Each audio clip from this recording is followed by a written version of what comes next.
Hey grammar people, today we'll talk about 8 interesting facts about the German language. Let's go! Fact number 8. German is the 12th most spoken language in the world. It is the most widely spoken mother tongue in the EU, with 16% of the Europeans speaking it, beating out Italian, French, Spanish and even English.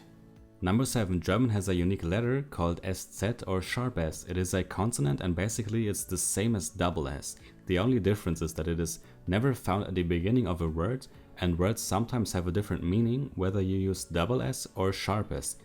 Usually you can substitute sharp S with double S if you have a non-German keyword, but this doesn't work for all words. For example, the German word Masse and Masse have 2 different meanings, weight and size. However, there can be seen a trend to use double S instead of sharp S in writing.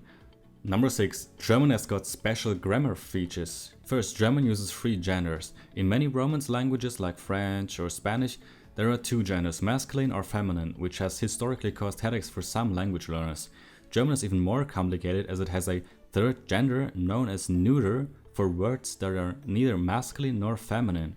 For example, das Mädchen, the girl, is neuter even though it refers to a female person.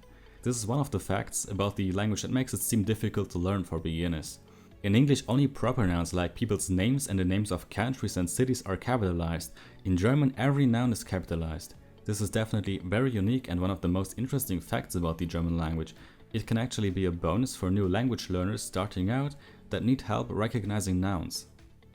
In addition, German makes use of compound words. These are words that can build on each other to create more long words like those following now. For instance, Staubsauger is vacuum cleaner and it consists of the noun Staub, dust and saugen, to suck.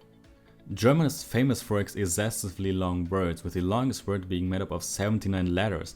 Donau-Dampfschifffahrts-Elektrizitäten-Hauptbetriebswerk Bauunterbeamtengesellschaft means Association of Subordinate Officials of the Head Office Management of the Danube Steamboat Electrical Services. It must be noted that this word is not really useful, it's more of an attempt to lengthen the word Donau-Dampfschifffahrtsgesellschaftskapitän, which means Danube Steamship Company Captain. To continue with the previous point, the German language once had a 63-letter word Rindfleisch-Etikettierungsüberwachungsaufgabenübertragungsgesetz in its arsenal. However, this word, meaning the law concerning the delegation of duties for the supervision of cattle marking and the labeling of beef, was considered too much of a mouthful even for German bureaucrats, and the word is now obsolete.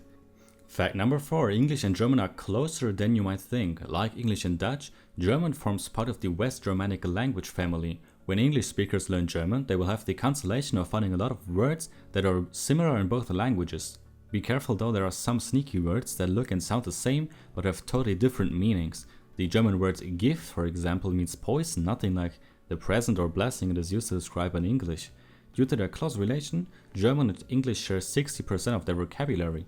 In comparison, English and French share just 27% of their vocabulary. Number 3. Lots of German dialect speakers have trouble understanding one another. The standard high form of German is said to come from the region around Hanover and Lower Saxony. This is where they speak the language that most closely follows the grammar and pronunciation rules taught in schools and most international courses. But it's not the dialect that all German speakers use, and some of them can even have difficulty understanding one another. For many German speakers, the dialect that's most difficult to understand pronunciation-wise is in Bavaria and Swabia. Dialect changes drastically depending on where you are. So for example, if you come from a more northern region, like near Netherlands or near Denmark, you will have very big trouble understanding people from Switzerland or Austria. But that depends, of course, whether they actually try to talk in a more higher standard form of German than in their regional dialect. Number 2. In many contexts, German uses a mixed language phenomenon called Denglish, especially in business environments, in science, informatics, and among the younger generations. Denglish is the term used to describe German-English hybrid words. These words are born through the interactions of English-speaking and German-speaking cultures and tend to occur more frequently in younger generations. There is an extensive list of words created by Germans that would have native English speakers slightly perplexed. But be aware, it's easy to fall to German false cognates. Handy is a very common one. It refers to a cell phone instead of something that's pleasant to have around. The vast majority of youth in Germany actually talk like this every day. You can actually see this very well in the annually declared German Youth Word Award, where English-influenced words can usually be spotted among the first ranks. Here are some examples. Unsere Content Manager updaten die Style Sheets, während sie Batches delivern. This means our content managers are updating the style sheets when delivering the batches. Ich schreibe dazu ein Reminder für das nächste Meeting. I will write a reminder for the next meeting. Das ist eine stylische Jeans. Sieht echt fresh aus. These are stylish jeans, looking good. Sorry, der Flug wurde gecancelt. Sorry, the flight was cancelled. Ich habe das Programm gedownloadet, ich bin ready. I have downloaded the program, I'm ready. Fact number 1. German is spoken in many more places than you might think. Besides Germany, German is the official language, of course, of both Austria and Liechtenstein and one of the official languages in Switzerland, Belgium and Luxembourg, making it the most spoken native language in the European Union.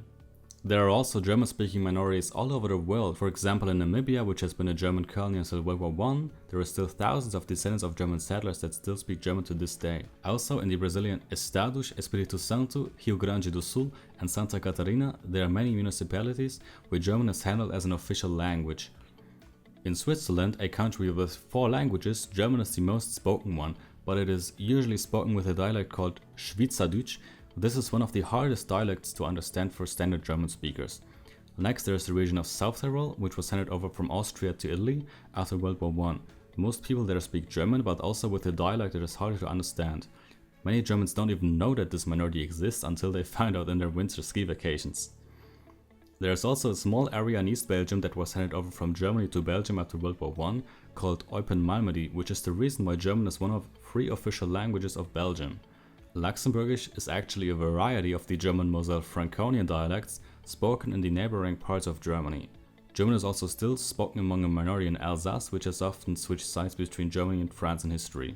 And of course, you have so many Germans running around everywhere in the world as tourists, so if you are working in the tourism industry or simply like to travel, it can be useful to take a look at German for a fun conversation. And in the end, don't forget to subscribe and leave a comment below for more Grammar Pirate videos. Thank you, and see you in the next episode of Grammar Pirate.